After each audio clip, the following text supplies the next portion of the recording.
EZRA 4. Opposition to rebuilding the temple.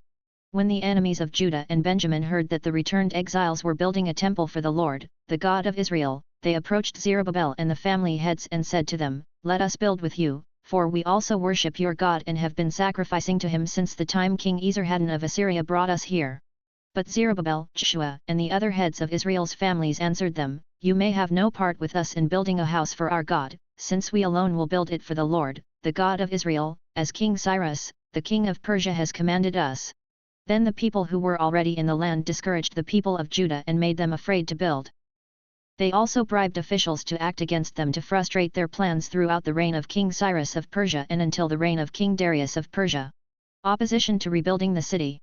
At the beginning of the reign of Ahasuerus, the people who were already in the land wrote an accusation against the residents of Judah and Jerusalem. During the time of King Artaxerxes of Persia, Bishlam, Mithridath, Tabeel, and the rest of his colleagues wrote to King Artaxerxes. The letter was written in Aramaic and translated. Rehum the chief deputy and Shimshai the scribe wrote a letter to King Artaxerxes concerning Jerusalem as follows.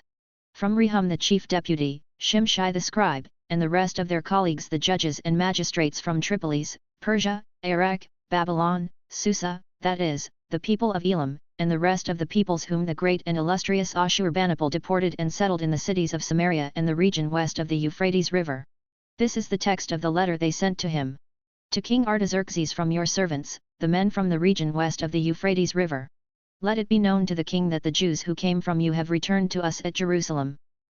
They are rebuilding that rebellious and evil city, finishing its walls, and repairing its foundations. Let it now be known to the king that if that city is rebuilt and its walls are finished, they will not pay tribute, duty, or land tax, and the royal revenue will suffer. Since we have taken an oath of loyalty to the king, and it is not right for us to witness his dishonor, we have sent to inform the king that a search should be made in your predecessors' record books. In these record books you will discover and verify that the city is a rebellious city, harmful to kings and provinces. There have been revolts in it since ancient times.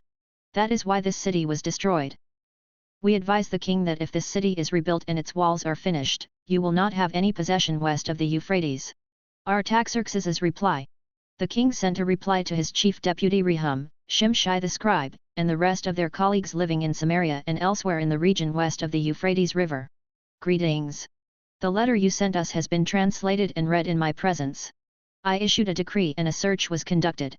It was discovered that this city has had uprisings against kings since ancient times, and there have been rebellions and revolts in it. Powerful kings have also ruled over Jerusalem and exercised authority over the whole region west of the Euphrates River, and tribute, duty, and land tax were paid to them. Therefore, issue an order for these men to stop, so that this city will not be rebuilt until a further decree has been pronounced by me. See that you not neglect this matter. Otherwise, the damage will increase and the royal interests will suffer. As soon as the text of King Artaxerxes' letter was read to Rehum, Shimshai the scribe, and their colleagues, they immediately went to the Jews in Jerusalem and forcibly stopped them. Rebuilding of the temple resumed. Now the construction of God's house in Jerusalem had stopped and remained at a standstill until the second year of the reign of King Darius of Persia.